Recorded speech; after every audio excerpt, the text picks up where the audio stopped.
இப்போ நம்ம பார்க்க போகிறது வாழை மரத்தினுடைய அமுதம்.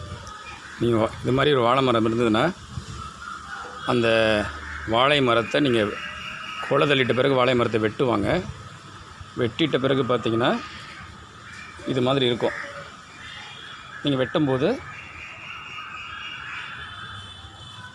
அந்த வாழைத்தண்டில் இப்படி ஓட்டை போட்டு வச்சிட்டிங்கன்னா, ஓட்டை போட்டு இப்படி மூடி வச்சுருங்க. ஒரு நாளுக்கு கழித்து பார்த்திங்கன்னா இந்த மாதிரி சாறு வரும்.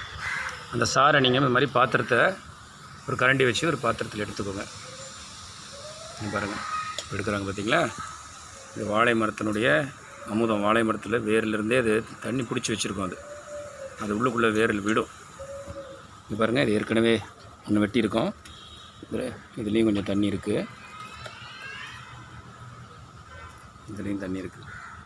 இந்த தண்ணியை நீங்கள் எடுத்துகிட்டு 3 நாள் 4 நாளைக்கு நீங்கள் பயன்படுத்திக்கலாம். இது வந்து சிறுநீரக கல்லை முழுமையாக எடுத்துடும். இது ஒரு அமுதம் போல் தான் இருக்கும். இது வாழை தண்டு சாறு போல் இருக்காது.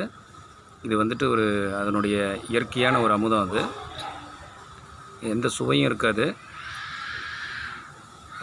ஆனால் அது நீங்கள் ஒரு 3 நாள் 4 நாள் தொடர்ந்து குடிச்சிங்கன்னா உங்களுடைய சிறுநீரக கல்லில் இருக்கக்கூடிய அடைப்புகள், அதுக்குள்ளே இருக்கக்கூடிய கற்களை எல்லாத்தையும் வெளியேற்றிடும். அந்தளவுக்கு ஒரு சக்தி பெற்றது.